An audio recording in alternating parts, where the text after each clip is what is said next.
live stream.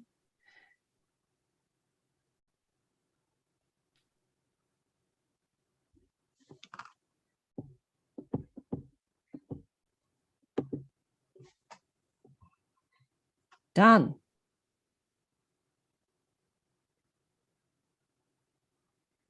Oh, there we go. We're live.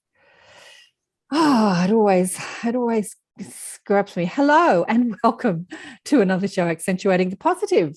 I'm doing this live today because we're a couple of days out from Christmas, and I thought that it's gonna. I'm doing stuff, Christmas time, so I wouldn't get it edited and up maybe for another week or so. So I thought, let's just have this conversation live with the gorgeous and wonderful Rey Hernandez. Welcome to the show, Rey.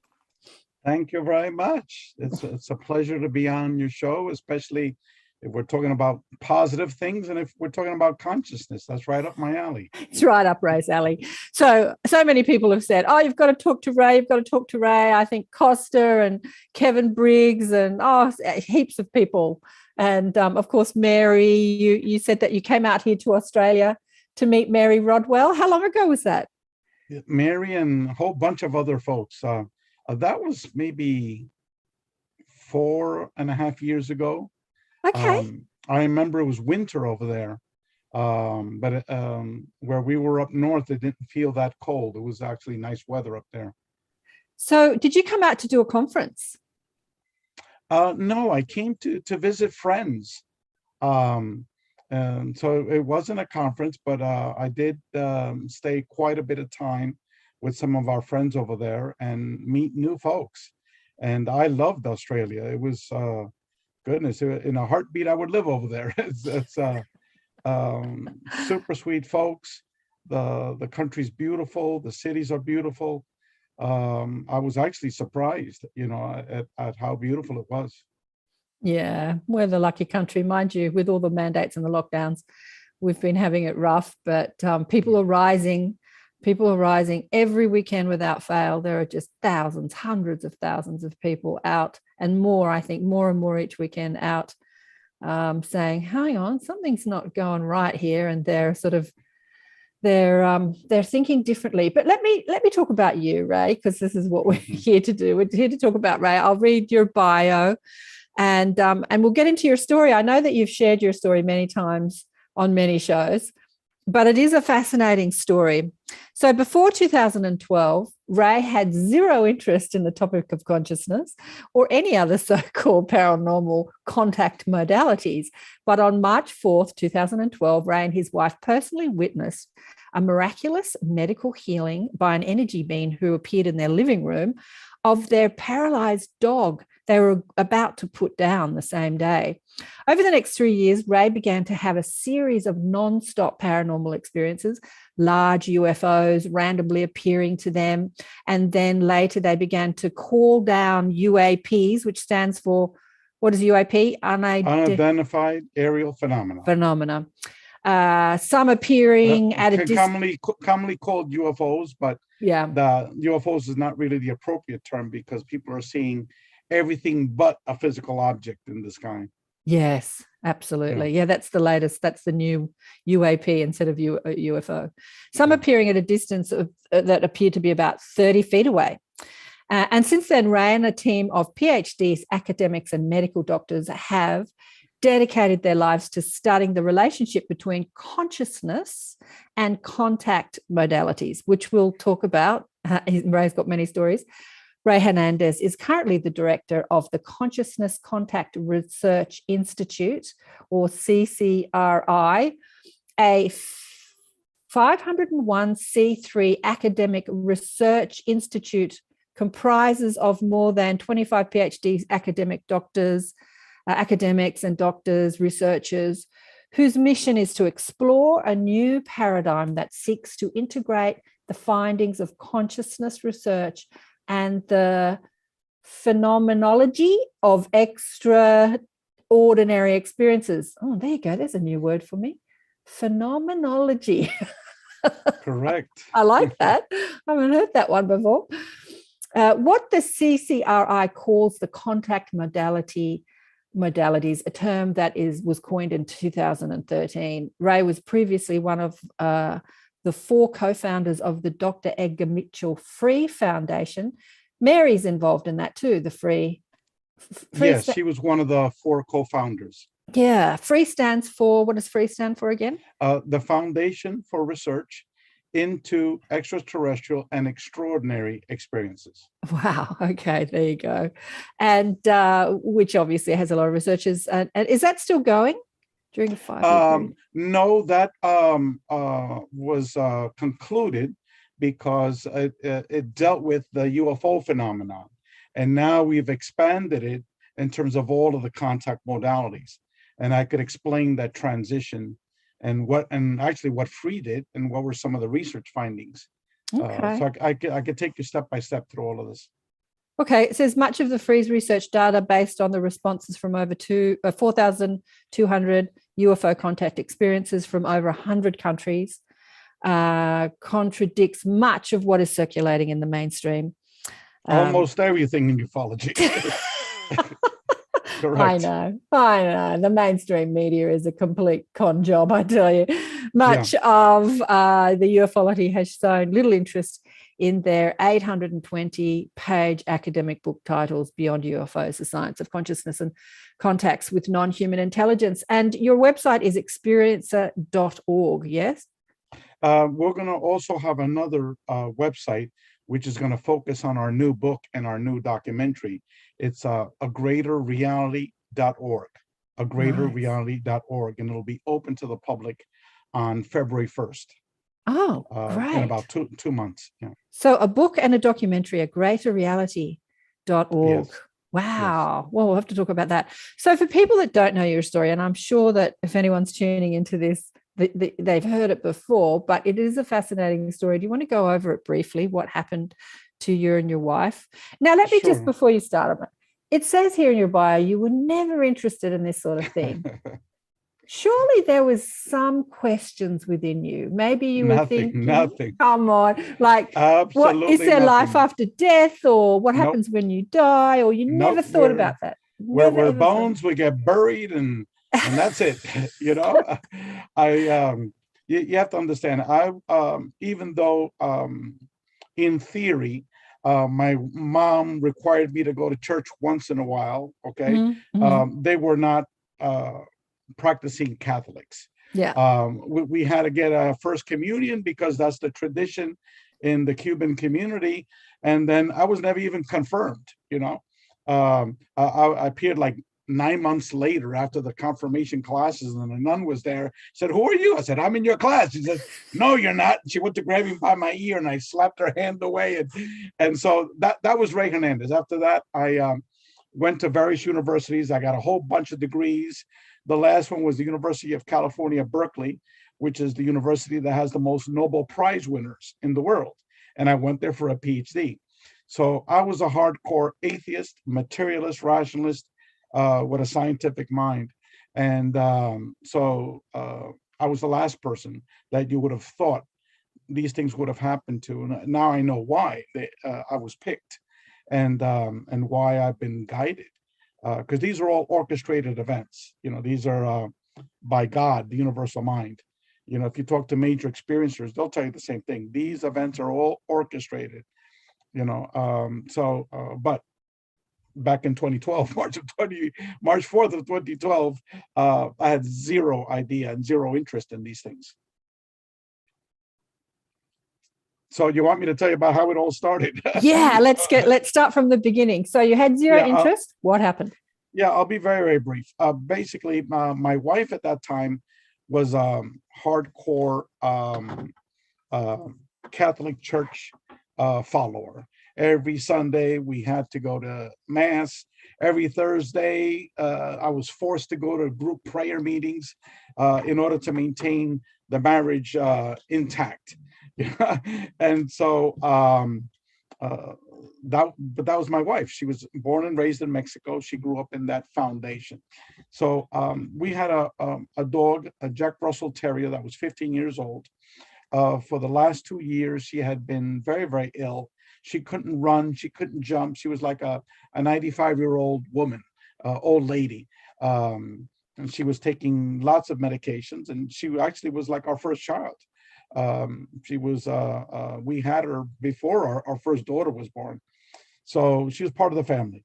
And so one evening, my wife had gone to a 3-day retreat at her Catholic church where all they did was pray.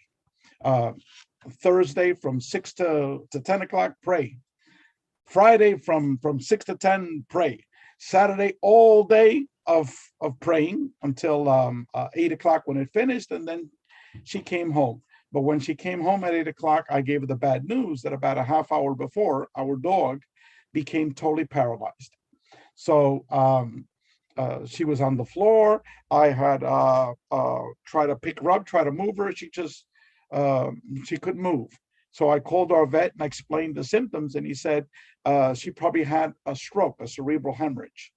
And he said, I'll open up my office tomorrow, Sunday, to euthanize her. And he was a friend of ours, so he was going to make us an effort not for us to be with a paralyzed dog all weekend, And so so I told my wife. She became very, very upset, was crying hysterically, and then immediately she began to pray, because that's where she came from 3 days of praying. And so to me, being a good atheist, I said, do all the praying that you want, nothing's going to happen. And so I forgot what time I went to sleep, 12 o'clock at night or something like that. My wife continued to pray all night. So in the morning, the only thing the dog could do is bark. So at 6 o'clock in the morning, she barked, and she was with us in the bedroom. So we checked her out, and she was still paralyzed. So I went back to bed, and my wife said she's going to carry her down the stairs and bring her outside. Maybe she can go to the bathroom if she's able to do it. So she carried her down the stairs. She didn't weigh 18 pounds or something like that. These are small dogs. And so I went back to sleep.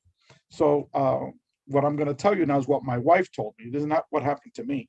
She got down the stairs, and in the middle of the living room, not in the middle, in the corner of a living room, she saw this object. It looked like an upside down U. Okay. And she described it as being very, very physical. And then it would become transparent. And it was a silverish in color. So sometimes it would be very, very solid, like a silver object. And then all of a sudden you could see through it. And she said, well, it emitted green lights, like what do you call a laser on her, like it was scanning her. And then it was emitting white fluorescent light from the side. Okay. So she immediately thought it was an angel because she had been praying all night. And so and then she started saying, Ray, Ray, Ray, not because she was scared, but because she wanted me to see her angel. And with me, it was like, my goodness, she's waking me up Sunday morning, 6 o'clock. And, I need my beauty rest. I totally ignored her. So she ran upstairs, grabbed me out of bed, and she was like, you got to see this. You got to see this. And tell you quite frankly, I was upset, for like a little cockroach or something like that, and that's what I thought. So anyway, she wouldn't tell me what it was. So we walked down the stairs, and here I was in my pajamas, and she was walking in front of me. And then all of a sudden, when she gets to the living room floor, what I'm about to tell you is very, very quick. Okay. It takes time to explain it, but it was like boom, boom, boom, boom, boom. All of a sudden, she disappears. The dog disappears. I have tunnel vision where all around me is all dark. The only thing I could see is it was like if you put your hand like this, you could only see in a certain area. Everything else is covered. Okay.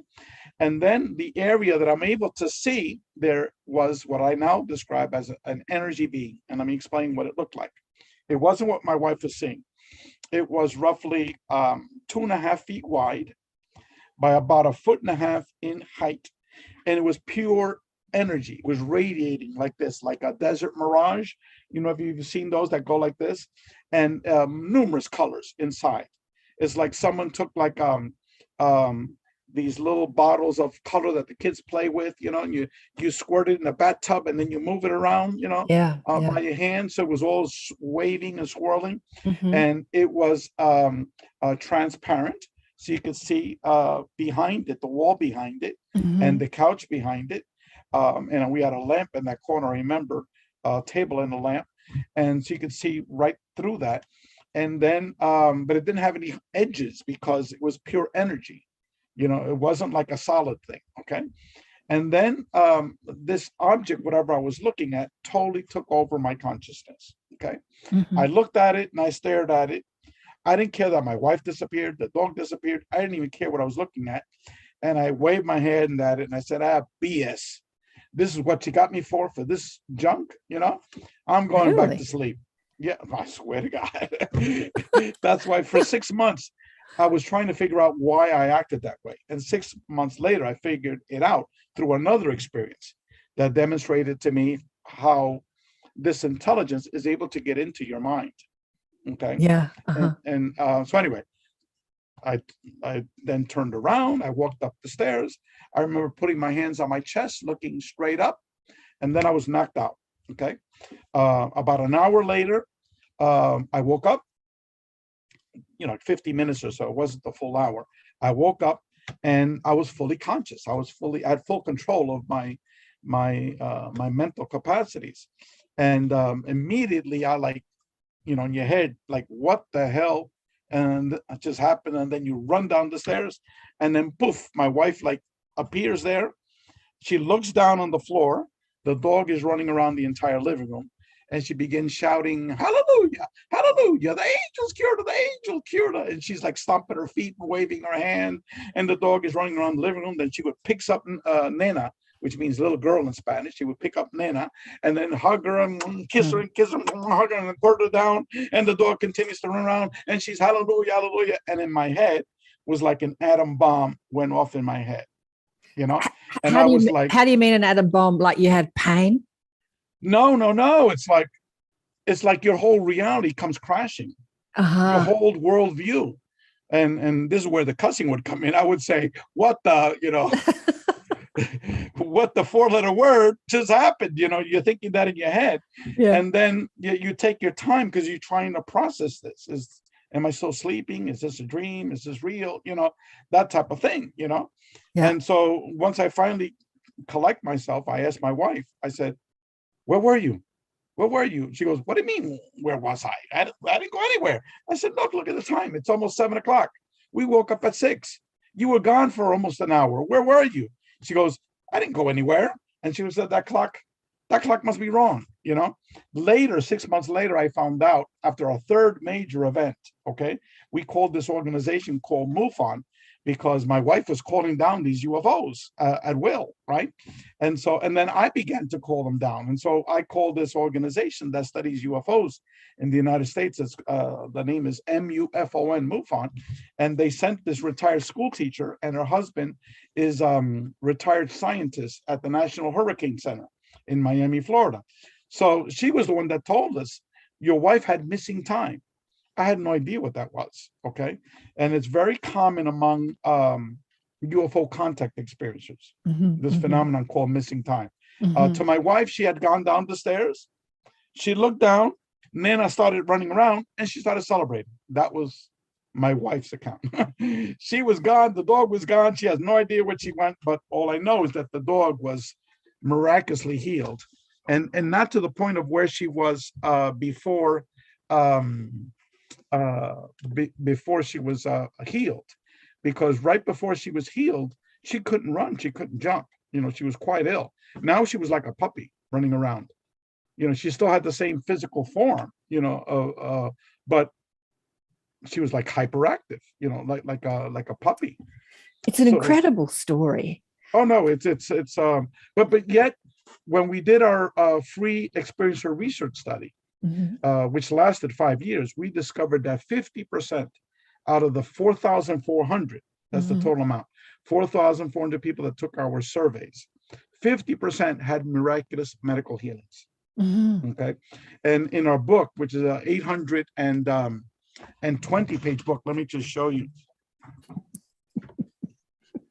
800 pages, this book is titled Beyond UFOs. God.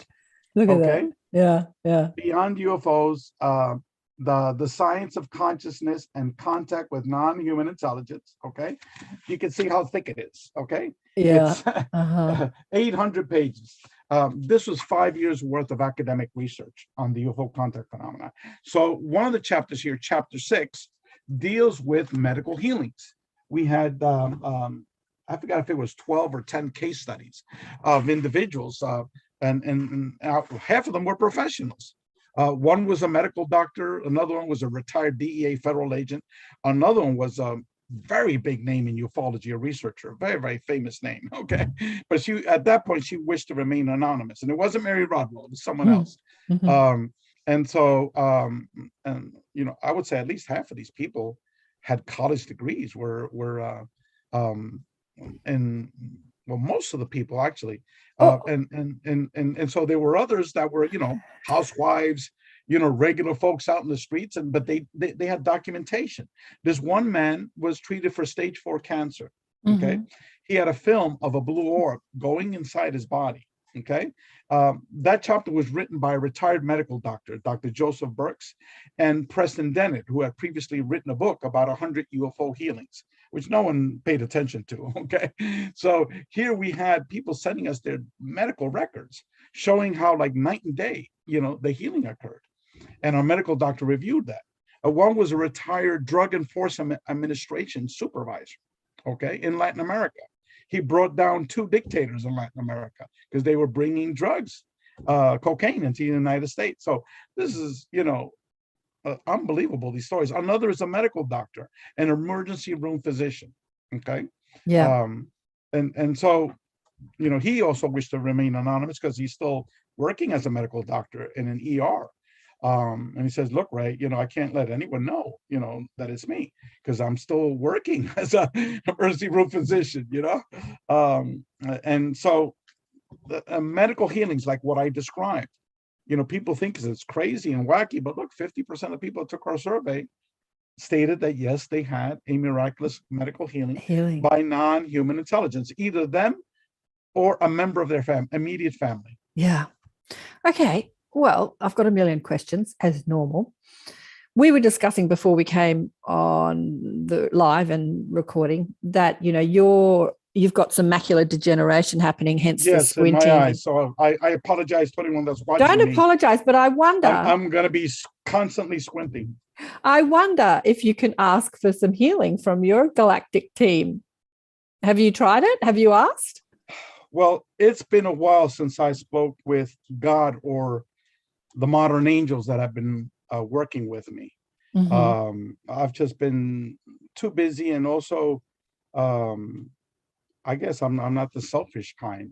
There's other people that need healings before me. There's a lot of people that are suffering out there, so I'd rather that they be healed instead of me. Put me at the bottom of the list, if you got some time. But Ray, come on, really. If we're talking about contacting intelligence that's working outside of this time and space reality, we're not talking to beings, or usually not talking to beings that are working inside time and space. So correct. There's no sort of lining up for healings. If one person gets healed, another one can't. That's kind of not how it really works. To tell you quite frankly, I just haven't had time. Okay, you haven't had time. It hasn't really crossed my mind because it hasn't been a priority for me. I've had other more important priorities. Well, that I've been okay, look, here's a challenge for you. So we're about to go into the Christmas break, and you'll have a bit of time to relax. So maybe just have a chat with them and just say, any help, guys? I would appreciate some help. Thank you. No, I mean, I could do that. I'll make some time for it. Make some time, yeah. But several of the people that have been healed, they have actually asked to be healed. One lady, very, very famous name in ufology researcher, major contactee, but she didn't come out of the closet until full blast until this year. She had tried and she was ridiculed. This was about 4 years ago. And then she kind of laid low again in terms of revealing her own experiences. But she had chronic fatigue syndrome. where she's always exhausted, Tired. always exhausted. For 20 years, she had that. And then one day she said, look, help me out. I'm really bad shape here. I don't know if I could take it anymore. And all of a sudden, 2 days later, like when a lot of people have Kundalini awakenings, their whole body starts to vibrate. Okay. Her body started to vibrate. And then before you know it, that same day, all of a sudden, she felt that she could walk for miles, and it's never returned. Another one was a reverend, a major experiencer. His name is Michael Carter, and I can mention his name. And he's had some truly remarkable experiences. He's an ordained minister, and he had a blood clot that was his leg was twice the size of the other one. Yeah. And so he was released from the hospital. He was there, I don't know how many days, but it was very, very bad. And they released him on the condition that he inject himself because they didn't have, I guess, access to a nurse to come to his house and him going to a clinic or something like that. And so that first night, he was in so much pain that he began to pray. Okay, please, God, help me. Okay, this is a lot of pain. Take a little bit away. Okay, all of a sudden, this Palladian being. This is. He said it was a big brother. Okay, like 7 feet tall, blonde hair, blue eyes, muscular, but not Arnold Schwarzenegger muscular, like athletic muscular, with a skin tight blue suit, like in Star Trek, materialized right in front of him. Star Trek, like it goes shimmers right in front of him and materialized. Or like within a few feet away from him, open up his hand, a purple orb appeared. The purple orb then goes into his body, and all of a sudden he starts to shake and quiver. Okay, the being in front of him dematerializes. Okay, and then all of a sudden he passes out. When he woke up, and it was less than an hour. When he woke up, all of a sudden he said he could run a marathon. His leg was completely healed. A friend of mine who's a retired DEA federal agent, his wife is a Ph.D. Psychologist. Okay, they're both in their mid-70s. Okay, very smart, very sharp people, highly educated, both of them. Okay, he was in the DEA, Drug Enforcement Administration, for many, many, many years, and it was until he got injured and he had to retire that his experiences blew up. Okay, and 2 of them were medical healings, and I don't have the details to tell you, but they were all fully documented, with medical records. All of a sudden, he had a torn retina. He was going to lose his eyesight. Okay, he went to an ophthalmologist. The surgery to put the retina back, he had waited too long, so it had all dried up. So they were going to have to put some artificial stuff on his eyes and make that part of his eyelid. And then all of a sudden. He woke up and he was paralyzed. He couldn't move, but he was fully conscious. And this big beam light, I forgot a certain color that he mentioned, was on him. And then he heard this noise like tick, tick, tick, tick, tick, tick, tick, tick, and his eyes was like wide open. He couldn't close it. Okay. Then all of a sudden he got put to sleep. They did that so he could remember, the procedure and what happened to him. When he woke up, he had 20/20 vision. He went back to the ophthalmologist. He says, look, and then the ophthalmologist noticed a triangle in his eye. He said, were you ever exposed to like very strong light? Because it seemed like it tore like a triangle in your eye, and then both eyes it was. Okay. And I guess they did some type of laser surgery in there, which gave him 20/20 vision. And then later on, he gone back and the triangle had completely healed up, So, and that's his first medical healing. I mean, he had another medical healing of cancer. He had gone in there. He was complaining of wheezing and breathing. He went to a specialist, a lung specialist. They did an X-ray of him, and he had a big, gigantic object in one of his lungs. Okay, the specialist freaked out. Says, immediately go to the emergency room, check into the hospital, because that's the place to be able to do further tests and that sort of thing.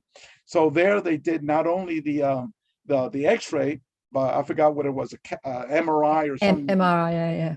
MRI, and all of a sudden the person that was doing all these tests was upset and they called that doctor up and they said, "What are you doing sending this guy? He has nothing," you know.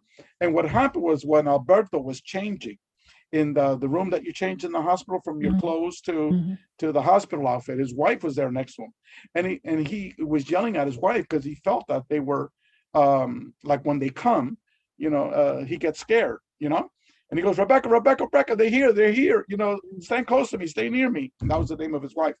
And so he sensed it, like they were there, and that they were doing something to his body, because his body was reverberating, and then it stopped. And then that's when he had his test, and it showed it was all negative.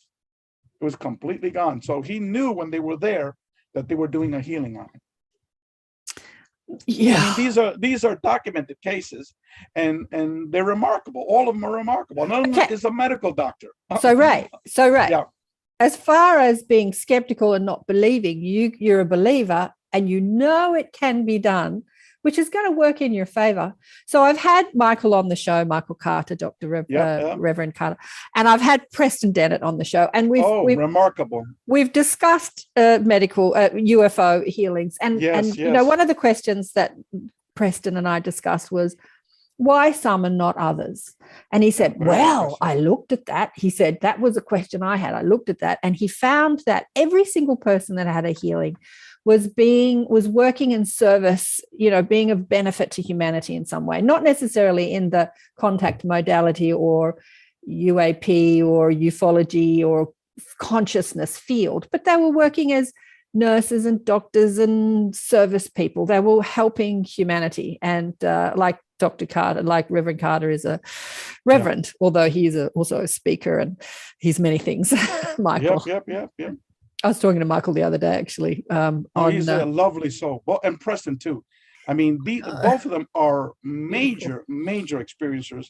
People don't understand the extent of their experiences. And their loving souls. Preston's a walking master. Seriously, he's just this humble little guy. Yeah, he really but is. When you quiz him, because he's like you, Ray, and he's very humble. He's a bit like me. We're always talking about other people, right? We're always talking about other people. But if you actually sit them down and talk to them about their own journey, it's like it blows your mind. I mean, it blows your mind. It really does. It really does. And there's some experiences that I just don't talk publicly about because they're just really. Yes, they're just so wild. Because come on, tell us, Ray. Tell us. It really is. It's outside what is commonly discussed. So is everything on my show outside what is commonly discussed. Everything. I mean, one thing I will tell you is how this intelligence, which I consider modern angels, the intelligence that's interacting with me, how they gave me spirituality. And I'll be very brief about it, but basically here I was, after I called down my very first UFO, that was in August of 2012.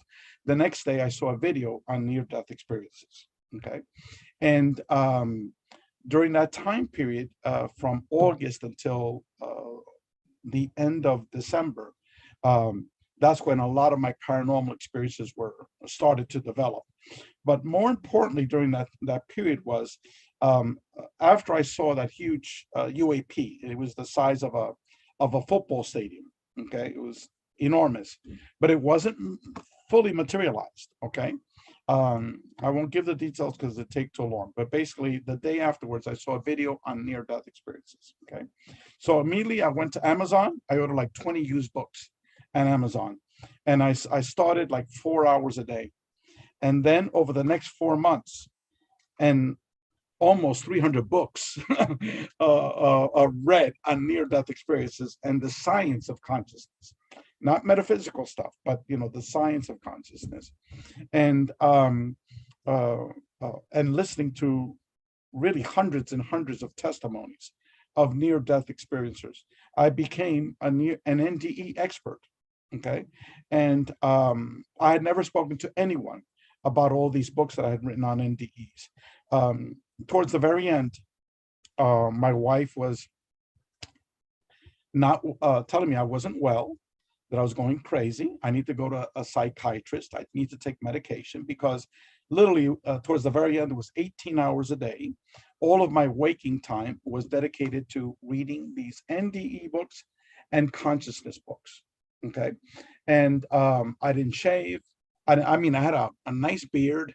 I didn't shower. I didn't brush my teeth. I didn't watch TV. I didn't go to the internet except to listen to NDE testimonies.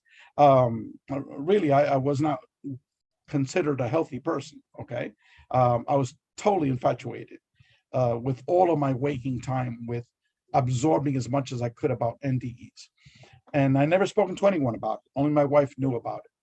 And so the very first 3 people I ever mentioned NDEs to, and let me give you the dates. It was Friday, September 21st, 2012. Saturday, September 22nd, 2012. Sunday, December 23rd, 2012. Okay.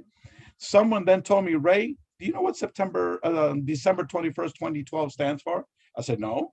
Well, that's the date of the Mayan calendar. And then they try to explain it, and, I'm not into metaphysics, and I'm still not. And I really couldn't understand it, very well. And I still don't. Okay.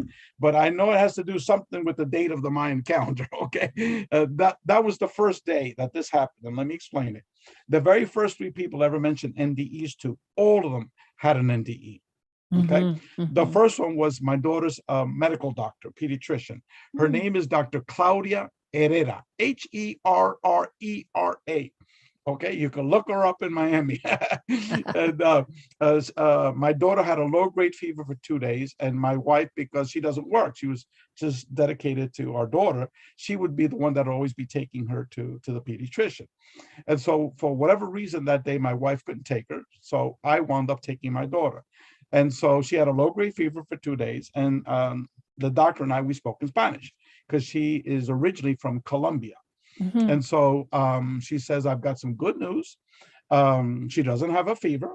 I checked her ears, her throat, and her nose. I couldn't detect any sign of an infection. It appears like maybe it was a bug, a flu, okay? And I'm not going to give her any medications, So after she said that, all of a sudden a robot came out of my mouth, okay? Excuse me, doctor. Have you ever heard the term near-death experiences? I've just read approximately 300 books on this phenomenon, and many of them were written by medical doctors such as yourself, and it's a phenomenon that you need to know about, right? So as I was saying this, I was saying, my God, I am going crazy, My wife was right. I need to go to a psychiatrist. I have another personality inside of me. Where did this person come from? It was like it wasn't my conscious thoughts. It was someone else that just jumped in there. And I was like, what the, and then all of a sudden the doctor's eyeballs pop out like this, right? And I said, oh my God, she probably thinks I'm crazy, So in Spanish, I'm with my daughter who's next to me, my 10-year-old daughter. So I said, excuse me, doctor, I apologize. I don't know why I said that. So she said, there's no need to apologize. How did you know I had one? Right?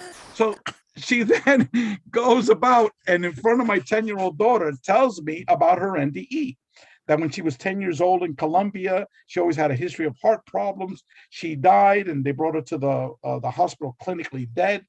She described popping out of her body. The doctors were trying to resuscitate her. She saw that. The nurse was there next to her. And then all of a sudden she flew through 2 walls and she was on top of her parents in the waiting room. And with my daughter next to me, she told me the details of what she heard. I know my daughter was freaking out. I was freaking out, and so she basically said that when and then she went back through the 2 walls again, and she was on top of her body again. And the doctor was not resuscitating anymore with those electric things, electric shock thing. Now he had a syringe and injected into her heart, and all of a sudden she saw her body, jump up. And then later on, when she was conscious, she told her parents, she said, Daddy, you better find that lady in the red shirt because you were yelling at her because that her boy was throwing a ball at you and you were all upset, and you need to find her and apologize. That's exactly what her father did what she was seeing. He was screaming at this woman with a red shirt because their kid was throwing the ball at him, trying to play with him. And he was like, lady, control your kid. That little, freaking maniac is bothering the crap out of me, So she's telling us this story. So that's the first day, okay? Friday. December 21st, 2012. Okay. The next day was a church social function at the church, a church dinner for the people that attend the Spanish Mass. Okay. And so my wife sat next to this Mexican lady, and she introduced us to her husband, who was born in Cuba, like I was. So he came when he was young. I came when I was young. So we had some small talk for about a minute or two. And then all of a sudden, excuse me, Max, have you ever heard the term near-death experiences? I just finished reading approximately 300 books on this topic, blah, blah, blah. And so in my head was like, definitely on Monday, I got to make an appointment with a psychiatrist. I am not well. I have split personality, or whatever you want to define it. I'm going freaking crazy, And so all of a sudden, Max's eyeballs pop out. And I said, oh my God, Max, I'm sorry. I don't know why I said that. Now, Max works as the guy that takes x-rays in a hospital, okay? Yeah, so, radiologist. He told me, Ray, I've never told this to anyone before, but a year ago, my mom died in my arms in my house. I was the only one there. And so I called 911, and he was giving her CPR. And he knew how to do it because he's worked in a hospital for 20 years, And so, and he said when his mother was clinically dead, she had no pulse, she wasn't breathing at all. That's why he was doing the CPR. And then her mother was revived on the way to the hospital. So when she was at the hospital and he saw her at the hospital, she told her, she said, I was out of my body. I was watching you giving me CPR. You were crying on top of me, and you told me this, you told me that, you told me that, you told me that. And all of a sudden, this big, fat black man comes crashing through the front door, followed by a short woman with a blonde ponytail. And he was like, but Mom, how do you know that? Those are the paramedics. I already told you I was floating above me, and I was watching everything, So Max was telling me the story of her mom's NDE. Now, the good atheist and materialist, Rey Hernandez, still didn't make the connection of what had been happening the last 4 months. And then these 2 days, okay? Because your mind doesn't work that way if you're a materialist. Oh, it's, a coincidence, So anyway, on Sunday, I always visit my parents. My father was quite ill. They were quite elderly. My father was about 83 years old at that time, or 80. He died about a year and a half later. Bedridden. So I said, I got to tell this to my father because he has only been to church twice. He has zero spirituality. Okay. And so before he dies, he needs to find out what happened on Friday, what happened on Saturday. So I told my mother, help me get him dressed. So we got him dressed. We went to the patio in the back, and I told him what happened on Friday, what happened on Saturday, not all the paranormal stuff that had been happening to me and all the UFOs and all that, and the healing by an energy being, that would have been too much. Let me just tell him what happened Friday, what happened Saturday. So he looks at me and he goes, that happened to me. I go, what? What? He then told me the most profound NDE of any book I read. Your father? My own father.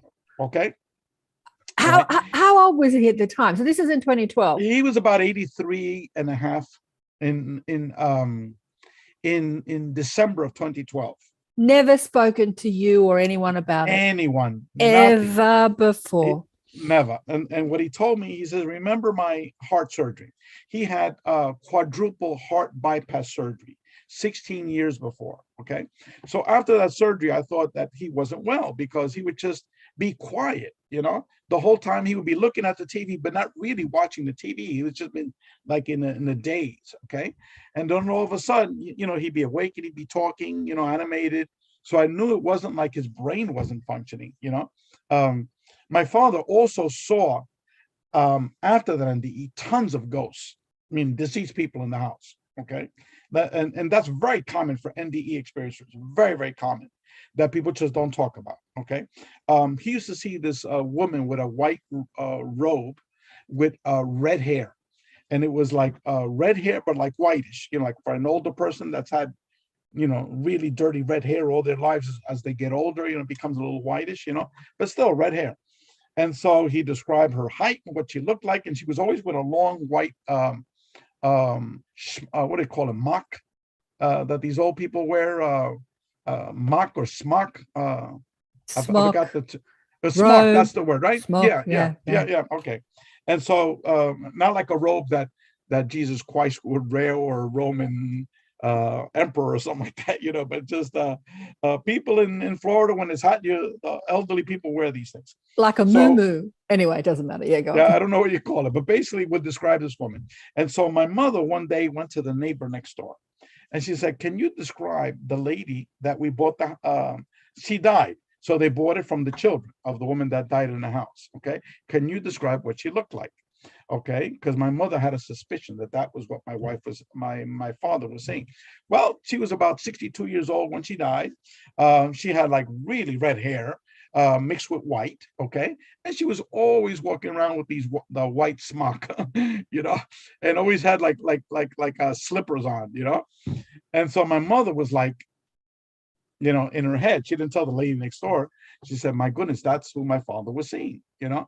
And so, anyway, getting back to the story of my father, the first thing that pops out of my dad, he said he had the surgery and he popped out of his body. Mhm. All of a sudden, he's seeing the doctors and the nurses, and he's describing all of that. And then he says a vacuum cleaner sucked him up. I never heard anyone say that. Okay, but that's a good way of saying it. A vacuum cleaner sucked him up. And it's all of a sudden he's going through this tunnel, super fast, and things flashing besides him, and he sees this little light. The light got bigger, bigger, bigger, bigger, bigger, bigger. All of a sudden it's like huge, and he comes right through the light, and he was blinded, and all of a sudden the light dissipates, and there he saw his father, his mother, and his deceased brother. Okay, and they didn't look old when they died. They looked youngish, in good condition. And he communicated with them. And I said, "Was it mouth to mouth?" He says, "No, we didn't speak, but I knew what they were saying." Telepathic communication. Okay. And then immediately after that, he stops and he says, "Time doesn't exist." I said, "What do you mean time doesn't exist?" He says, "Because I was up there 20 to 30 years. I said, "What do you mean you were up there 20 or 30 years? He says, "Well, that's how long it took God to show me all the good things I had done in my life and all the bad things." I said, "What do you mean, God?" He says, "Well, after his family members, all of a sudden this big ball of energy appears, and he knew it was God." Then immediately he began to relive experiences in his body and in the body of the other person that he had affected. Okay. So the way he described it, I said, "What are you talking about? What do you mean?" He says, "Well, I was shown, for example, when I had a fight with this little kid. Okay. I was beating the hell out of him, And so I was there beating him up again. But at the same time, at the same exact time, I was in the body of that little boy, feeling the pain and getting beaten up." Right. And then God then told him after that, showed him that. He says, "Well, what did you learn from that?" He also said, God is not judgmental. Okay. He said, he says, hell doesn't exist. I said, "What do you mean hell doesn't exist?" He says, "Because God is pure love. How could you have something that's like the devil and pure negative if God is pure love?" And I'm listening to my father and I'm freaking out because my father's like a hardcore atheist. We never spoke about anything spiritual. Never. We never talked like father and son. Let me ask you, Ray. Let me ask you. You probably said this, but I've forgotten. How old was he when he had the NDE? 83 and a half, because he died when he was 85. Okay. So it was right towards the end of his life. Okay. No. I'm sorry. That's when he told me that story. He told you when he was 83, but when did he have the NDE? So it was 16 years before then. Okay. So I would have to do the math. I guess, what is it, 71 or something like that? Yeah. Or 72, something like that. Yeah. Okay. Right. Okay. So I know that my father was not very old, but yet he wasn't, very healthy either. So I would say about 70, when this occurred. Well, doing the math now, 83 and a half minus 16 will take you back like 69 or something like that. So he said there's no time. There's no time, and there's no hell, and God is pure love. And God is pure love. And when he says, "We're just here to learn." you know. And There's we're here to no learn. judgment. There's no judgment. No, you know, you screwed up, you're not coming to heaven or anything like that, you know. So my father's telling me all of this, and I'm like freaking out, right? And my mother's right there next to me, right? So I kept on asking him more questions, and all of a sudden he just shut down. I don't want to talk anymore. I don't want to talk anymore. But Dad, blah blah blah blah. I don't want to talk anymore. But Dad, blah, I told you I don't want to talk anymore. You know, and he like turned it, you know, away because he couldn't. He needed help walking with his walker, you know. And so he says, "Bring me back, bring me back." So, you know, we were then bringing him back to his room, right? So later on, I spoke with my mother, okay, after my father was in his room, and she and I sat down, and I said, "Mom, has he ever mentioned this to you?" She says, "Only one time, when he was waking up from the surgery, you know, from the quadruple heart bypass surgery. He told me, I need to tell you something. I need to tell you something, you know." And she was like, "Go back to sleep. Go back to sleep. You just woke up from surgery." "No, no, I need to tell you. Go back to sleep." "God damn it. I need to tell you something," because he was gone for 20 or 30 years. Like Rip Van Winkle's story, you know, you're gone for 20, 30 years, and all of a sudden you wake up, you need to tell your wife what happened. And she was like, "Go back to sleep." It's like, "No way, I need to tell you what happened." So she then said that he told her about what happened to him. And she doesn't remember all the details. She just knows that it was very similar to what he just said. And then he said, and after that, that's it. We never spoke about it again. She totally forgot about it until he brought it up again. Until he was 83. Yeah. Okay. And so but here's the punchline of it all. Okay. Okay. So here, I had never spoken to God before. Okay. I had 0 ounce of spirituality before. I had gone to all these church retreats that my wife made me go to. I could name them. This is over like a 7-year period or 8-year period, you know. Hallelujah this, hallelujah that, and all that, you know. And so I was trying to get spirituality. I really wanted to believe in God, but you know, my mindset did not allow me, you know, especially with the Catholic Church, because I knew all the baggage that came along with it, you know. That this is for example, you go into there was a Catholic priest that was in a men's retreat, very lovely man, okay, but he was like, "The Protestants are this, the Protestants are that, the Protestants are," and I'm like, you know, here's a man who's a full-blown priest, you know, saying no one's going to go to the kingdom of God except, you know, Catholics. Okay, and even then, certain types of Catholics, you know. So I said, "Holy shit!" Excuse me. The heaven must be very small, you know. And so I said, "No, it can't be that way," you know. So anyway, on my way home, I'm driving home. Right, I put down my windows and I looked at the few stars because we're still in the city. There were a few stars out there, and for the first time in my life, I spoke with God. And to these angels that I've been working with, I consider them modern angels, intermediaries. Okay, and I said this in my mind, in my head, not verbally.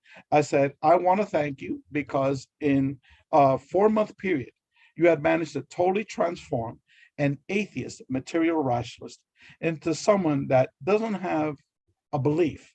No, I don't have a belief. I have a knowingness that I'm an eternal spiritual being." Okay, and I have that knowingness more than any Catholic priest in Miami, and for that I want to thank you. And after that, I didn't pick up another NDE book after that. It was like, been there, done that. Now I know why all of this happened. This is orchestrated because in order for me to do the work that I'm doing, you can't do this work being an atheist, because it's the bottom line. It's all about spirituality. Oh, absolutely. Okay, the bottom line. And I realized that upon going home from my father's house, like, my God, they did all of that in order to give me spirituality for me to do this work. In order to wake you up out of that logical, skeptical, rational, human, linear mindset. And these types of events, these orchestrative events, there are many of them, you know, which I could go into, you know, but like how Free got started, the organization Free, it got started over a 48-hour period. Yeah. Crazy story, but let me ask you, I've got a million questions, Ray. You could talk to Mary Rodwell to see if I'm lying or not, and she'll tell you how Free got started in 48 hours. She has. I've had Mary on the show many times. Mary and I are mates. Yeah, she's run workshops out of my home, and we've had fun. So if anyone hears these stories, you would think that guy's lying, you know? How could it be? You know, it's incredible, you know, but yet You could talk to Mary, you could talk to Rudy Shields, the professor from Harvard. They'll tell you. Rudy Shields calls me the next day after Mary communicated with me, and she said, let me just tell you the story very, very quickly. Here I was at 8:30 in the morning in May of 2013. Okay, I'm going to work. I work out of my house, but I have to go into the office 1 day a week, right? So here I am, middle of a traffic jam, tons of traffic. Okay. All of a sudden, I'm listening to this radio interview with this man that's doing a documentary on his liposuction, and I'm like, this is crazy. He's doing a documentary on the fat, and he's doing art fat. He's doing art from it, and he's doing a documentary of it. Crazy story. So I'm listening to it, and then all of a sudden, I'm not in the car anymore. I'm just pure mind. Okay, and it's all dark, and then all of a sudden, I begin to materialize inside a big gigantic wheel. Okay, with spokes, and I'm in the very center of it. And then in each spoke, what I'm going to tell you lasted like maybe 25 minutes. So I'm telling you very, very quickly, but this is an evolving scenario. And each of the different spokes was like a video in each one. And so I looked at it and I knew, because information was coming down, tons of information. This is about near-death experiences. This is about out-of-body experiences. This is about UFO contact. This is about remote viewing. This is about channeling. People see ghosts and spirits.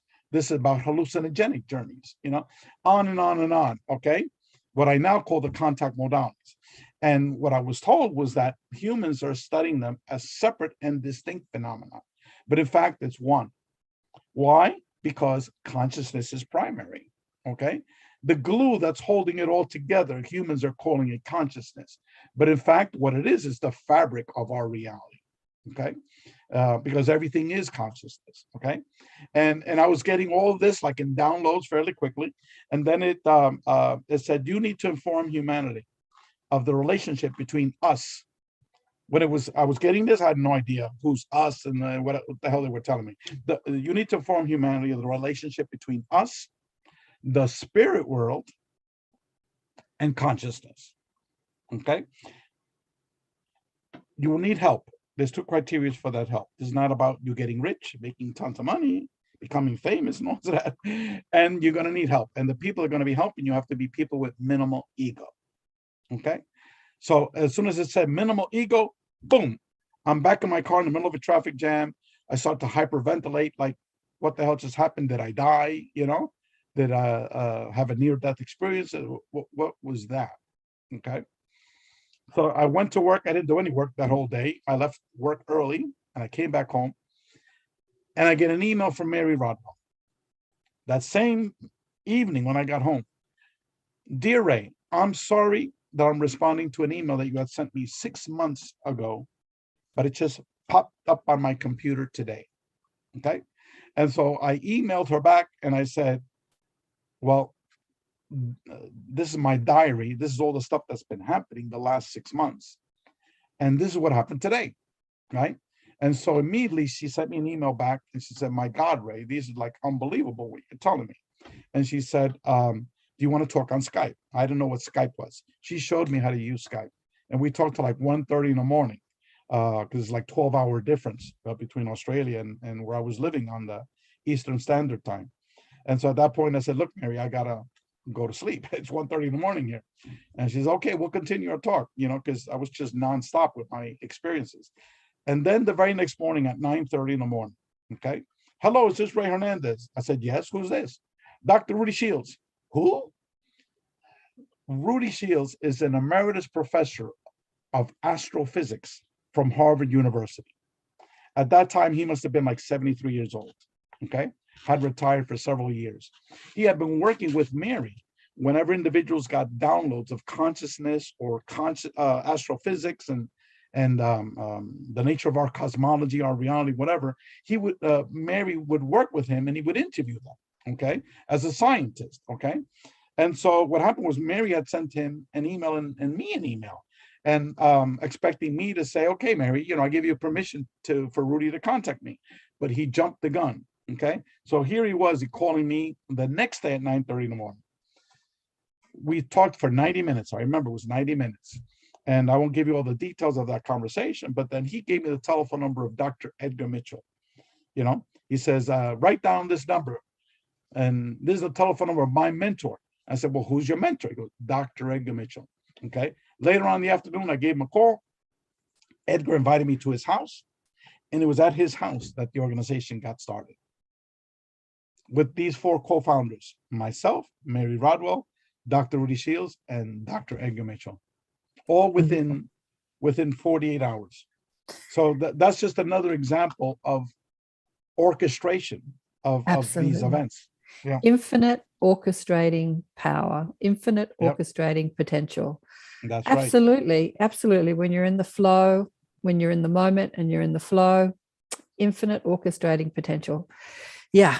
Which is happening in our physical bodies as 300 trillion chemical reactions are all infinitely orchestrating with each other in order to operate this human form, and the infinite orchestrating power of the cosmos and the universe and, the multiverse and the multi-dimensions. It's mind-boggling, Ray. It's mind-boggling. It's mind-boggling, especially for someone who had zero interest in these things. People always told me that they put me on the fast track, on the super fast track. Because they never met of anyone else that just had a constant bombardment of these experiences. And it lasted only 4 years. And it dealt with, and I'll tell you something that I really talk about publicly, but I won't give you the details. And it dealt with me trying to interact with a human-looking being who's not really human. Okay. I was totally denying that person's real, and Mary knows who that person is, and it was at the last event with that person where I had to accept that person. It's like, holy cow, like, okay, I give up, you're real, I accept you, and it was when that happened, all of a sudden my experiences stopped, because I was totally accepting of this reality. Okay, so you were saying, you're saying that the experiences that were coming and coming and coming and coming were kind of working with your skeptical mind and trying to crack you open and awaken you and get you in your heart and get you in your knowing and get you connected. And once you were connected, bang, not necessary to have them anymore. Not necessary anymore. Now it's time to get to work. Now it's time to get to work. Let me ask you. The academic research work that we wound up doing, that book, I know the book, yeah. I know you said that the person wasn't... So just explain that a bit more. You were looking at what you perceived as a physical person and a physical body. It is a physical person. Oh, okay. With a physical job, but the person is not totally human. The person is... many of us are not totally... Everyone's not totally human. No, this person has special powers. It's like, just think of an angel, in working in a human's body, Does he hold a position of power in this world? Or perceived power? He's a healer. He's a healer. Mm-hmm. He's a healer. Right. Yeah, I know many. That's his profession. But this person has demonstrated numerous times, after I just would not accept it, that he has special powers, and it was me denying it, and then him showing me, me denying it, him showing me. And it was like, the very last experience was, okay, I give up, So these special powers, are they any more special than any of us can do, or is just that he has developed? No, of course. He's just developed those abilities. I call them abilities. No. It's not that he's developed those abilities. He came with those abilities. Okay. I could quiz you more about that, but oh yeah. No, and I don't want to go near that. But basically, just think of an angel in a human's body. Yeah, I've had many of them on the show, actually. This guy is real. This guy is like they're all real. Talking about turning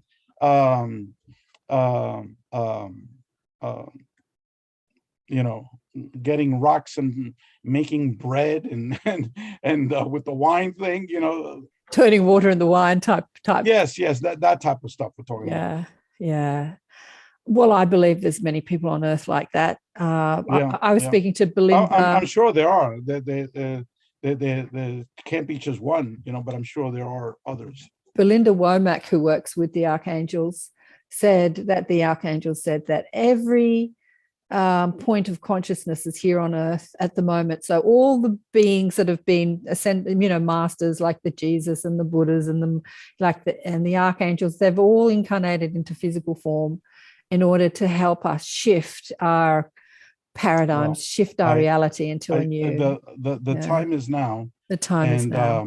What I tell folks, to me, the four major contact modalities are obviously people that see deceased people, ghosts or spirits, that sort of thing.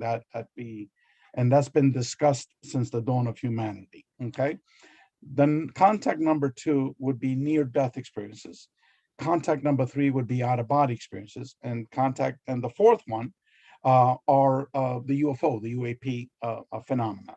Now, 3 of those got initiated and spread all around the world within a 5-year period of each other. And let me go into the specifics, okay? Near-death experience got circulated all the way around the world, now to the point where everyone, no matter what corner of the world you live at, people know the term near-death experiences, okay? And people now are openly discussing near-death experiences of, my Aunt Sally, my father, this and that, people becoming much more open to it, okay? I noticed that 12 years of broadcasting, I've noticed that on the show. Go on. That trend, correct.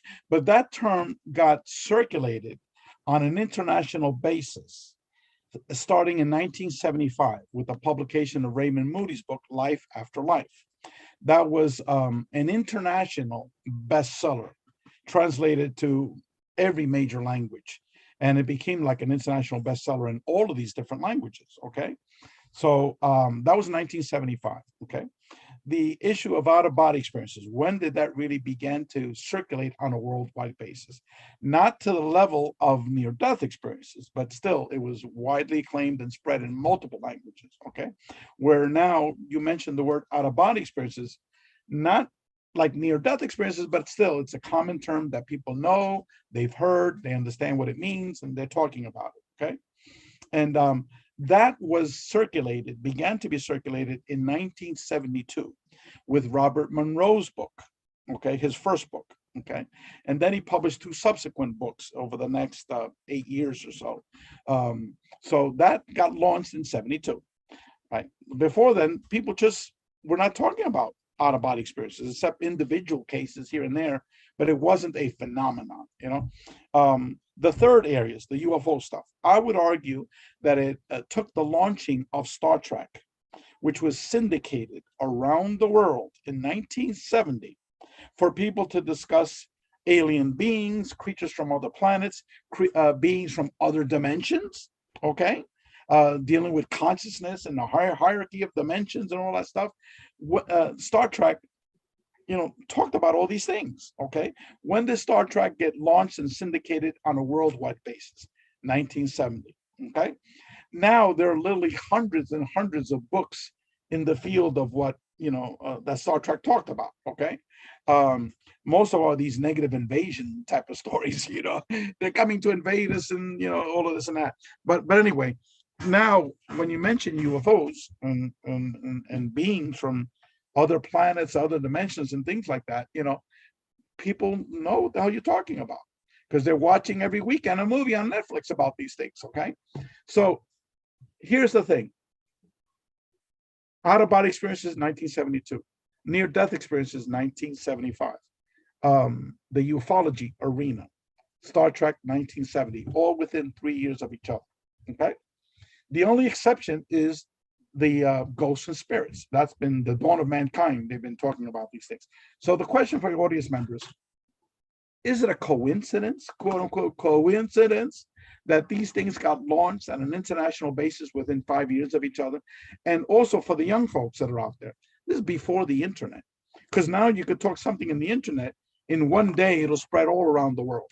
So back then, okay, you had to physically read a paper or a pamphlet or a magazine or a book or something like that in order for things to circulate on a worldwide basis, okay? So it wasn't a coincidence. Within 5 years of each other, no. is pre-planned to take place right now. Why? Because humanity has reached a point of self-destruction. Absolutely. Okay.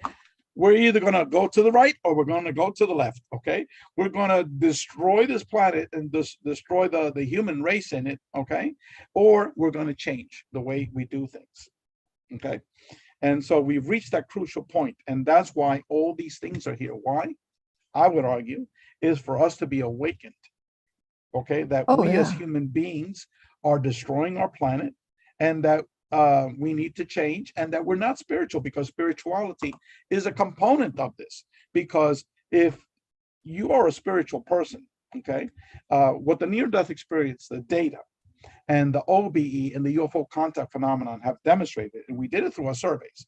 Once you've had these experiences, you totally change, okay, your personality profile and your worldview, okay? All of a sudden, you're not greedy. You're not, hold on a second. You're not selfish. Something happened to my computer here. Okay. You're not egotistical. Money's not important in life. Okay? Money's not important. Yeah. You no longer fear death. Okay. Right. You become less religious, more spiritual. Right. We asked over 70 questions of how did you change from the beginning of your UFO contact experience to now when you're taking a survey. And we duplicated the findings of near-death experiencers. Okay. Yeah. Exact change. Okay. And I could go into that later on, but well, let me ask you. That's what's happening. That's what's happening. I've been watching it. I've been awakened, you know, in the consciousness spiritual arena pretty much my whole life. I started asking questions when Mum got sick with cancer, and then she died, and I started reading books like when I was a teenager. And then, you know, showcasing people and healing people in my 20s and 30s. So I've been watching the evolution of consciousness over my lifetime, because I'm nearly 60 now, right? So it's been a bit of a journey. But I wanted to ask you about your dad. You shared about your dad's NDE. He had it when he was like maybe 69, 70. And then at 83, he spoke about it. And he... did you notice any changes in him after he had his NDE, or did your wife notice any? Well, did he become less egotistical, less selfish? No, he just became very, very quiet, and he wouldn't be fighting like he used to fight. He became less aggressive, right? Yeah, okay. Yeah, less aggressive, very, very pumped up. Occasionally he would spurt out, you know, with some, you know, he'd get mad or something like that, but very rare. Before, he was always pumped up, angry, you know, right? With anger and hate, you know. And most of the time he would be like in front of the TV, but he wouldn't be watching it. He'd just be staring out. Afterwards, after he told me that story, then I got to, you know, look back at my father. Yeah. And what I think he was doing, he was just going over that experience over and over and over again. Yeah. You know? And that's why he'd be staring out in the air. Yeah. And for those of you, and is sending a heart, there's a couple of people, greetings from Robert. For those of you that are listening that weren't listening before, so Ray said that his father at 83 revealed that he had this incredible NDE, and that he felt like he was on the other side. It felt like 30 years. Yeah, 20 to 30 years, he said. 20 like, years. But years where he was like gone for, I don't know, a minute, an hour, whatever it was, on a hospital table. Yeah. So in his mind, what he went through on the other side took, you know, decades, a couple of decades. Correct, because of the life review. So he was obviously in the life when he came back, he had a lot to think about. During what a lot of near-death experiencers say is that you don't forget what happened to you in your NDE. It's like very, very clear, you know, because you're fully conscious. You know, you're fully conscious. It's not like a dream. You know, where you might remember little bits and pieces, you know, or a lot of the UFO contact experiences, a lot of it is you remember little bits and pieces and that sort of thing. But with near-death experiencers is like you have a full recollection of what took place in vivid details. Yeah. You know, what I've noticed, as I said, with 12 years of broadcasting is when I started uploading videos, because I talk about all sorts of things on the show, consciousness being the number one component. I wanted to teach people about their powers of creation. As a teacher of deliberate creation, I wanted to have that discussion about who we are connected to our divinity and how we can create our reality by, the power of our thoughts and our emotions and all that sort of stuff. But the conversations got broader. I've had many NDEs on the show. And what I noticed is that whenever I upload an NDE or anyone that spoke about the afterlife, they were getting a lot more views than the other conversations. And I'm like, isn't that interesting? And then in 2004, 2005, we were traveling overseas, and I came back to Australia, and I turned on the television, mainstream, TV, not cable. And I noticed there were so many shows showcasing mediums. Like there was, the sleuth sort of mediums that were contacting the spirits and detective mediums. And I was like changing the channel and watching all these psychics on television. I'm like, wow, look at that. So I've been watching the evolution of the contact modalities, as you call them, evolving inside the mainstream world, because I've been talking about it forever. But, is the mainstream world catching up? So here we are, Ray, at the end of 2021, about to go into 2022.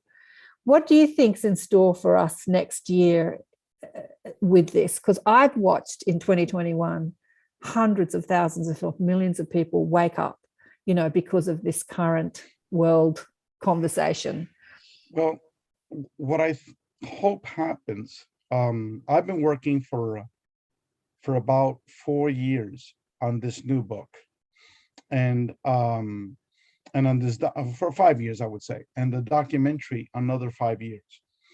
And what we're trying to do is, if you talk to major researchers, okay, academic and non-academic researchers, not only people like Mary Rodwell, but also lots of Ph.D.s that work on consciousness, alternative aspects of consciousness, okay, people like Dean Radin, people at the Institute for Noetic Sciences, people at the University of Virginia Division of Perceptual Studies, people like Rudy Shields, Edgar Mitchell, and everyone that's in our organization, Consciousness and Contact Research Institute.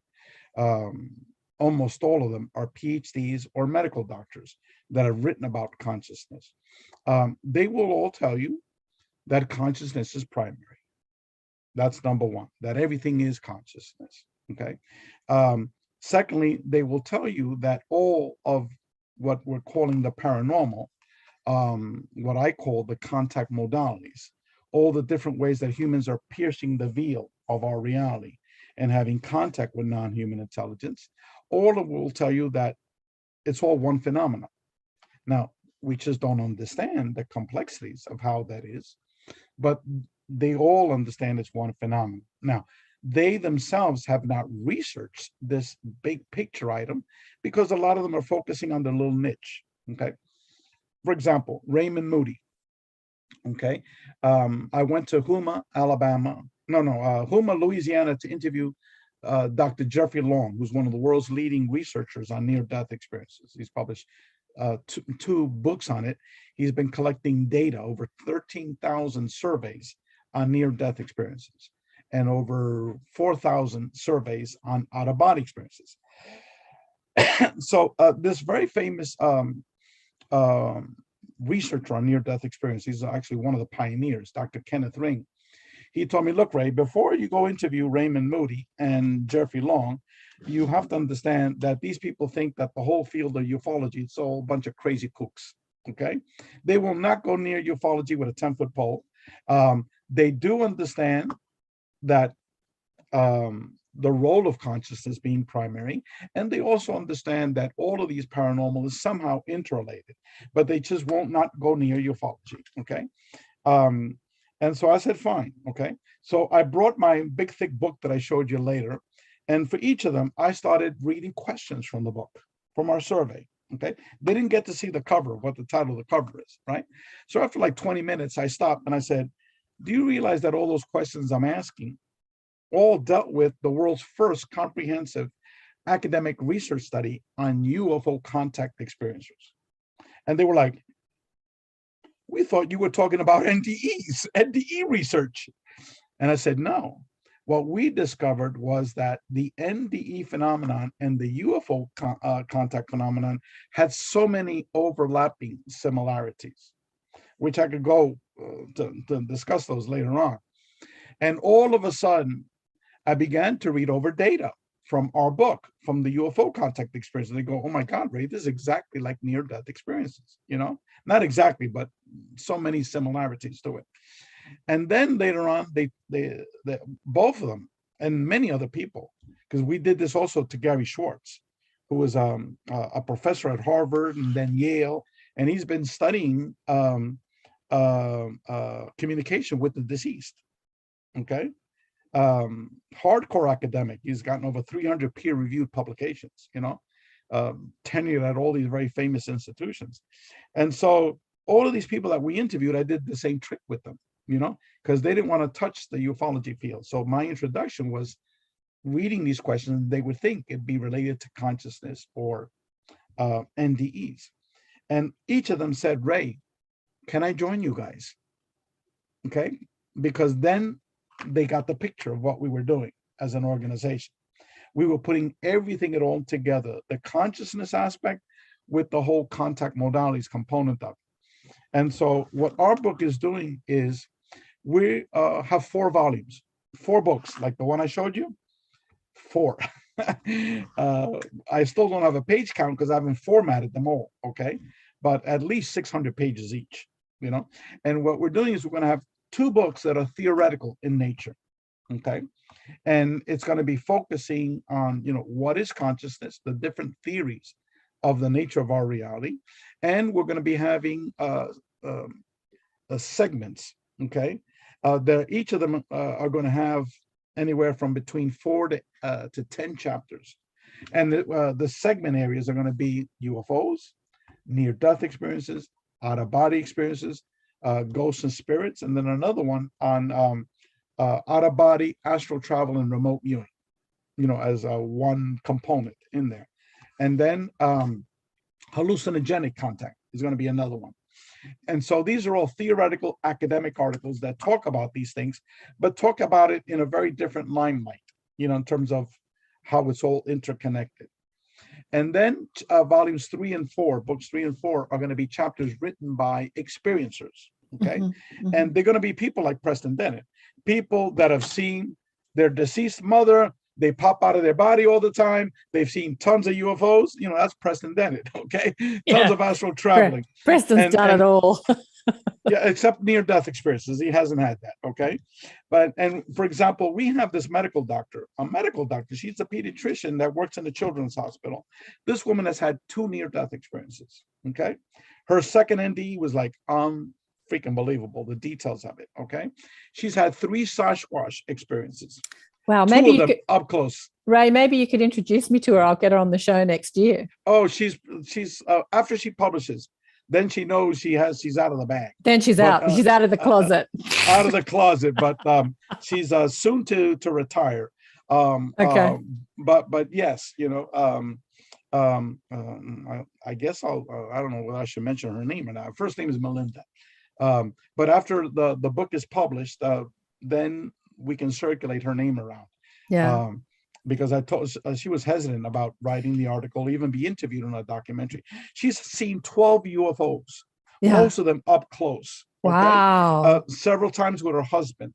3 of them were these huge triangle-shaped crafts that would go right over her and her husband twice, that blocked out all the stars in the sky. Wow. I mean, we're talking about remarkable experiences. He's had out-of-body experiences, astral traveling. Oh goodness, these lucid educational dreams when she was youngster. Okay, every night, like she would ask her mom a question, her mom wouldn't answer it. That evening, all of a sudden, she was given that lesson of that gave her a response to that question that her mom couldn't satisfy. So basically, anyway, she's just an example of one of the many chapters that we're having. These are people that, I've seen a UFO, I've had a couple of out-of-body experiences. No, these are people that have had everything in the kitchen sink. Okay? Everything in the kitchen sink. So what we're saying is, what explains these people? Okay, the NDE phenomenon by itself does not explain it. Right. The UFO phenomena by itself, ufology does not explain it. does not explain Preston Dennett, okay? And Dr. Melinda, I'll just leave her first name, and the other 70 people that have written chapters for our book, okay? The out-of-body, literature does not explain it, okay? Why? Because these people are having everything. Okay. Yeah. So you need something much more bigger, much more comprehensive. So that's what our book is all about. And what it leads to is that we are inside a greater reality. We Okay? certainly are, Ray. We certainly Yes. are. So basically looking at the sort of evolution of history and what's been happening to wake up the masses, really, is that as we spoke about, the NDE phenomena became very big or bigger in the sort of mainstream mind, and people, like a lot of people were like you, Ray, and became obsessed with watching NDEs. And then people started talking about out-of-body experiencing. What I've noticed in the younger generation, well, not necessarily the younger generation, but a lot more younger people, they're all into ayahuasca, and in their ayahuasca ceremonies, they're leaving their bodies and having these out-of-body experiences. Tell me about it. When I was in Australia, okay, there was a friend of mine. The man was getting a Ph.D. in chemistry, okay. He synthesized DMT, where it was like air. You're just breathing air. It wasn't even smoke or anything like that. And oh my goodness, it's supposedly last 15 minutes to 25 minutes at the last, but about 15 to 20 minutes. Okay. I was gone for 90 minutes. Wow. He said the chemical was outside of my body. I already had processed it. But because I was a major experiencer, I already had so many of these experiences, right. I remained there, Okay. That consciousness arena. And but Mary came in at the tail end of it after I had calmed down. And I won't go into her details, but basically she freaked the living daylights out of me because I turned into a shaman, okay? And I totally cleansed this man, my friend. I know nothing about, shamanism. Past life, darling, past life. But what I wanted dealt with past lives too. Yeah. But what I wanted to say, just to finish that stream of thought, is that all this stuff has been happening to us and waking us up in preparation for many things, and in preparation for our spiritual evolution and for our shift into the new age, but also in preparation for our contact with extra-dimensional, extraterrestrial beings, because they all have all this online. It's only humans that are in the dark with their ability to use their psychic abilities, really. So many of the extraterrestrial races communicate telepathically. They don't use verbiage and words like we do, because it's a lot more efficient to throw energy at someone in a package that you can unpack in a minute. And it's we've been speaking now for an hour and a half, and they could do it in 2 seconds and give you all that information. Exactly. Yeah. And we've been talking for an hour and a half. You and I know this, but the vast majority of people in ufology are totally clueless. So we have to awaken humanity to their powers of intuition and their powers, psychic abilities, so that they can get with the program as we move into a space race community on planet Earth. I'm just wanting to say there's beautiful Cindy G here. She says, long-time follower of the show and the podcast. Thanks for bringing on a dynamic guest like Rey Hernandez. Ray, Cindy. And you've got so much to share, and it sounds like you've shared a lot of it in these hugely thick volumes. Well, let me just say something very, very important. That is, I'm giving away for free, 2/3 of this book, the most important chapters, which is the chapter 1, which is an analysis of the quantitative survey data, chapter 2, which is an analysis of the qualitative survey instrument. So these were written by academics, chapters 1 and 2. The chapter on medical healings by Preston Dennett and Dr. Joseph Burks, a retired medical doctor, and a couple of other sections from our book. And then I'm giving away various, one is a peer-reviewed academic article that was published from that book. It was written by 4 retired academics and myself, and it was published in the Society for Scientific Exploration, which is a book that Jacques Vallée published many of his articles, Dean Radin, many of these scientists associated with consciousness and ufology have published their books. And so we published it in that journal. Also, I'm going to be giving away various articles from our next book, so you can get to see what it is, and the table of contents, so people can look at it. So send me an email. So you'll give email. Mm-hmm. Yeah. Are you giving them away on your website? No, now our website's not going to be available until 2 or 3 months down the road. So if people send you an email, you'll send them this? Yes, correct. As PDF copies. Now, you'll be there reading for an entire year. That's how much information it is. It's close to 700 pages of information that I'll be sending you. Okay. And the email that you can send it to is info, INFO, at experiencer, EXPERIENCER.org. So it's info@experiencer.org. Send me that email and I will send you back tons of PDF documents, which I just articulated. And if you need something to read over the holidays, this will be, you won't finish this over the holidays. Let me tell you that. That's how much information. I know there's so much information out there. Well, darling one, it's been an absolute joy and a pleasure to meet you and have you on the show and to hear just a snippet of your experiences, because they sound vast. And I haven't talked about the data from our research study. Our data totally contradicts what's circulating in ufology. Why? Because no one has ever done this research study before. No one. It doesn't exist. What you literally had was, for example, I'm assuming you've heard of Dr. John Mack and his work. Absolutely, Yes. And so his last book, Passport to the Cosmos, was basically a synopsis of 12 individuals. That's it. It wasn't statistical data. It wasn't like a broad picture of the field or of contactees. No, it was just summarizing 12 people. That's it. So that's what you get in ufology. What we did is we assembled a team of many PhD academics together with researchers that had their boots on the ground, like Mary Rodwell, Kathleen Martin, Barbara Lamb, the late Dr. Leo Sprinkle, etc. And we put them both together, the academics and the researchers. And then over a 5-year period, it took us 9 months to develop a methodology of how we're going to do this. We spent 3 years collecting that data. We had 4,400 responses from individuals from over 125 countries. Okay. And then once we started crunching out that data totally contradicts what's circulating in ufology. That these experiences were overwhelmingly positive. Okay. Not overwhelmingly negative. In the beginning, 37% viewed their experiences as negative in the beginning. But then over time, people had many experiences. Yeah. The nature of the experience changed and their view of their experiences changed. Whitley Strieber is a classic case. Okay. Yeah, absolutely.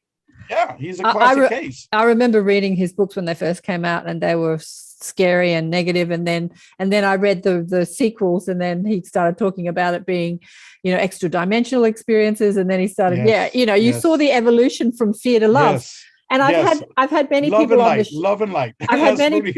I've had many people on the show that have had that exact thing. They've been taken by grays and they've been a little scared. And then one, Linda, what was her name? Donna Lynn. And she said that she accidentally punched this gray and he went flying across because I've heard that over and over again. And he went flying. And they feel horrible about it, they kicked the little being, and it flew across the room. She said he was so soft. And then anyway, she went from fear to love, and that's the name of her book, From Fear to Love. And that's what we're doing as a human race. We're moving out of fear and we're moving into a place of love. And so many of us have so many stories that want to perpetuate fear, whether it's just in daily life, in the medical, like what's happening in our world. There's fear on both camps. There's fear about the vaccine. There's fear about the anti-vaxxers. Perpetuating fear has been a human phenomenon. Yeah. Well, what's the antithesis? And we've got to move out. Of fear?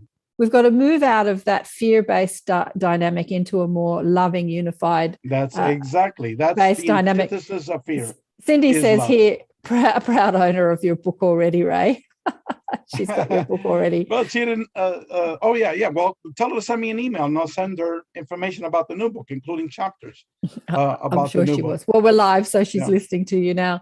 But Okay. we're going to wrap it up. It's a couple of days before sovereignty. It's a couple of days before Christmas. Any message that you'd like to give people for Christmas? Well, as Raymond Moody told me, and also all these other NDE researchers, major NDE researchers, and I know most of them, okay, they told me the most important message that NDE experiencers receive when they return back is that, look, it's not how famous you are, how much money you have, it's not about what church you are, whatever, is that you need to learn how to love, okay? But Raymond Moody told me, he says, but a day doesn't go by where I don't feel like strangling somebody, okay? What he was telling me that was that this is the most important message that God is sending us, but it's also the most difficult message, okay, to be able to apply to ourselves.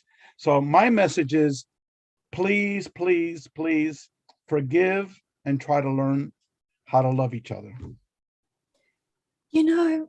I don't think it's difficult at all, because love is who we are. It's harder to hate someone than it is to love someone. It's harder in every sense of the word. It zaps your energy. When you're hating someone or angry, you just pinch yourself off from your own energy source. It's much easier just to relax and forgive and get over it, and don't sweat the small stuff, and get over your own mind. That is so easy. But when your wife is there, putting a little knife fork into you all the time, it's like all of a sudden, like Raymond Moody says, you feel like strangling somebody. So it's some people are born into that karma. We have to be continuously tested. But it's certainly very doable.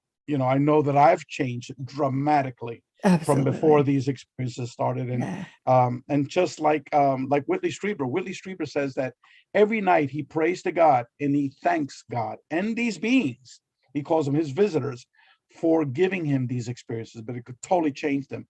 I'm the same way. Okay. Yeah. I give thanks to God and to my modern angels for transforming me, because without these experiences, I would have been a totally different person, And thank God I've been changed. And I hope everyone in this world goes through what I went through. You'll be blessed.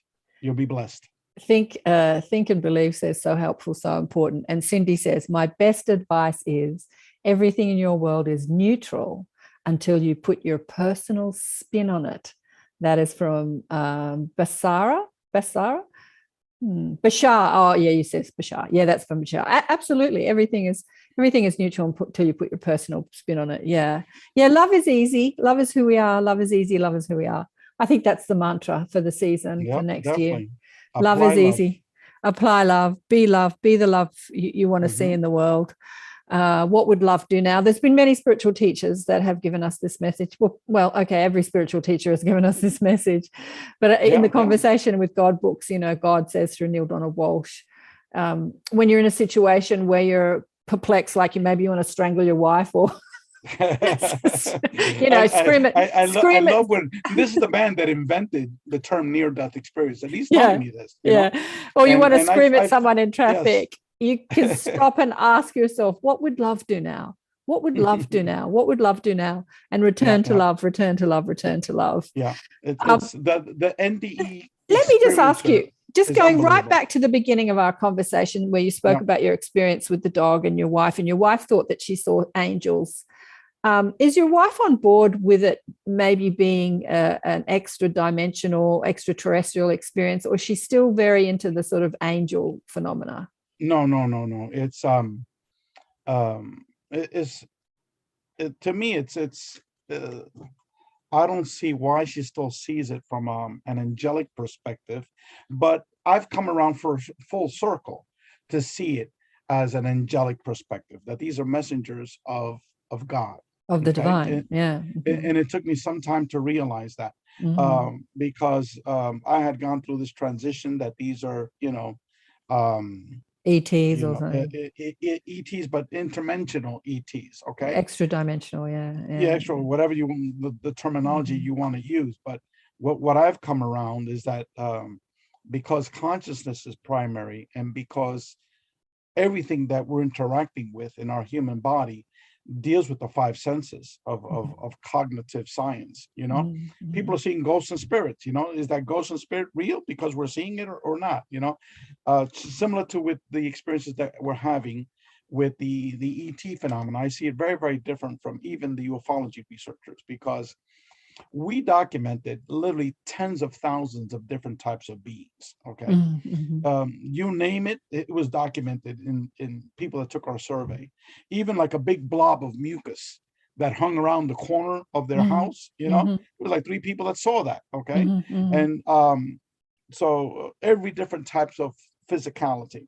So then you say to yourself, did that big blob of mucus come from the big blob of mucus, constellation, or planet, or is this something a little bit more complicated? Okay. Yeah. Now I take the approach of Jacques Vallée, that whatever this intelligence is, it has the ability to manipulate space-time. That is both psychic, okay, and physical. And I even take it one step further, and I revert it back to consciousness and the universal mind, that these are all offshoots of the universal mind that's working with us as individuals to stimulate us as individuals. Yeah. Because when we die, we're going to go back to source. We're going to be integrating back into source. Okay. Yeah. And so all of these experiences are at a personal level that was happening. So that's how I now have a much more broader, expansive viewpoint of all of these phenomena, instead of putting it in a little box. In a little box. So you do. What about your wife? Has she come on board with you with that? To her, it's even though she's called down tons of UFOs in the very beginning, she's not doing that because she hasn't gone outside and prayed, like she used to do. But I think she still puts it in the angelic box. Yeah. She wants to which is a good box to be in, I think. Which is a good box to be in. Yeah, like the angels are just attributes of the divine. They're not physical conscious being, they're attributes. And really, Ray, we are too. It's just that we perceive we perceive physical reality as physical reality because of our 5 senses. But when you view it from outside your physical reality, you just see energy and information. Correct. Like getting back to a concept that I relayed earlier. What's behind me and what's behind you? Yeah. Yes. That's why I have the zeros and ones, because it's all information. Okay. We are inside a greater reality. Absolutely. And the ancient mystical traditions, the Vedic tradition, Buddhism, Taoism, they all got it right. They understood this. Even the ancient Greeks, because they borrowed a lot of those concepts from the earlier traditions. Okay, that our reality is, I don't like to use that word, but basically it's an illusion, because we're viewing it through our 5 senses. Okay, but we're actually a little tiny dot inside concentric circles hierarchy of dimensions and realities. Okay, and the greater mind, or the mind of God, is the entire big circle. Okay, we're just in this little circle where it's physical 3D reality that we're interacting with. Okay, but that's all we understand. Yeah, exactly. And but these are ancient traditions that people have understood, for thousands of years. We're just coming around for full circle, and beginning to understand that this is not, pure metaphysics. This is not pure philosophy. This is really the true nature of our reality. Yeah, we're expanding our awareness of who we really are. So Cindy's hilarious. She says, ha, someone who called in a UFO and healing angels has the right to name it anything she wants. She's talking about your wife. What was that now? Okay. She says someone who calls down UFOs and healing angels has earned the right to name it anything she wants. She says she's talking about your wife. You can call it anything you want. Look, I know. And I think that's a good perspective, that these are angels. And if you think of angels as intermediaries of God, attributes. These are good approach, Yeah.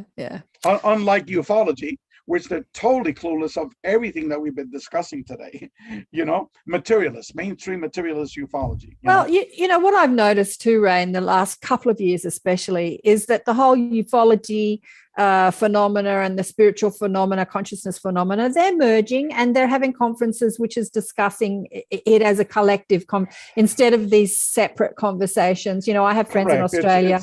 I have friends in Australia who put on conferences, and first they put on the Afterlife Explorers conference because he had an NDE, and then they put on the, you know, ET conference, and then they joined it and called it the Cosmic Consciousness Conference, you know. So first they were separate and then they sort of bring it together. So that's what's really happening in our collective. Yeah. I was invited to give 2 lectures this coming year. One in Chile. The person that's organizing it is the leading ufologist in Chile for many, many, many years. Okay. The lectures, the conference is going to be about ufology and consciousnness. Yeah, nice. Okay. And they're showing me so many UFOs over Chile. I don't know why. They just gave me this vision. It's been going on forever. Chile so many UFOs, and Peru. And then the other one I was invited to is in Bulgaria. Okay? Nice. And again, it's on the same thing, ufology and consciousness.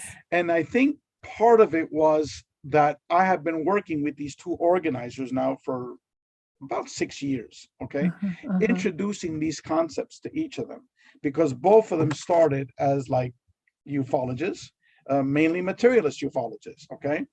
And then I have repeated conversations with them, and they begin to get a better understanding. And I think our book, you know, they got to read our book.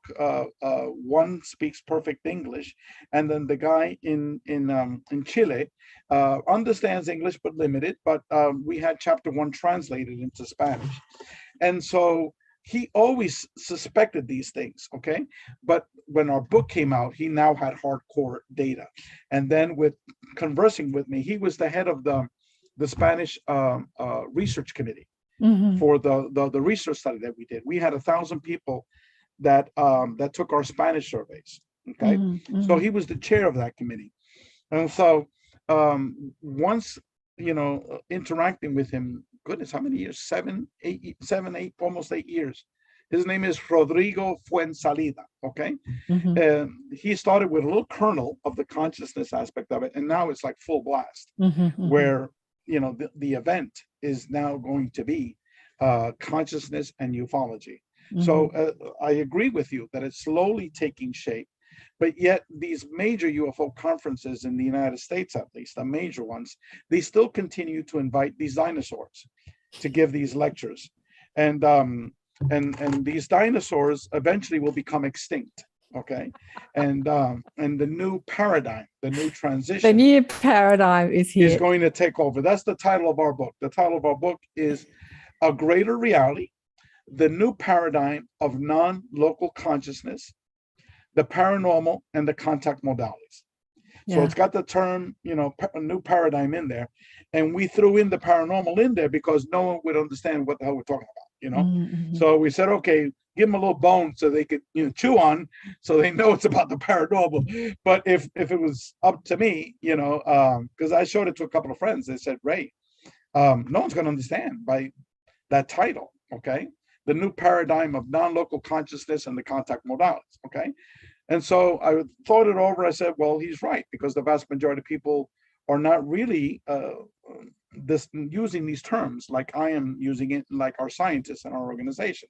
So I said, okay, I'll throw them a bone, I'll put in the paranormal. So like that, they said, oh, it's about the paranormal, you know. So I know, but it's now, a totally different worldview. We're in a new world, and 2022, here we come, another exciting year of mass expansion, lots of transitioning from one world to another in our minds and physically. It's going to be a big year next year. Lots of evolution next year. So thank you so much for being, you're our last guest on ATP for 2021, and it's been an incredible conversation. You are just amazing. Thank you so much for coming on the show. Thank you so much for the invitation. And let's do it again. Very friendly and warm conversation. let's do it again next year. You are amazing. Yes, online. Yeah, let's do Our it book again. should be published by then. It should be Yeah. published by February 1st, the latest March the 1st. I think we'll do a bit of a round table, and we'll get maybe a couple of people on, maybe you and Mary, and a couple of other experiences, and have Mary wrote a chapter for a book. Yeah. And we'll do it again next year. So thanks again, Ray. Have a Merry Christmas and enjoy your break. So Ray says that he's going to have a few days off. And remember to ask for some healing around your eyes and see what happens. Check in with me next year and see what happens. You have to relax and let it happen. You said that you haven't had time.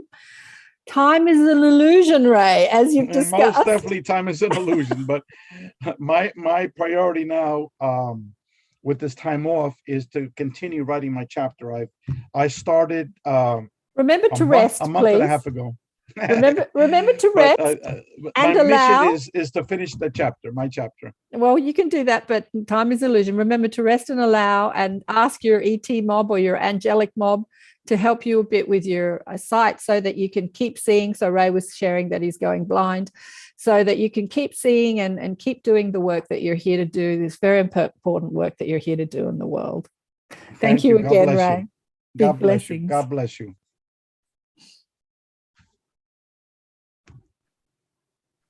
Okay.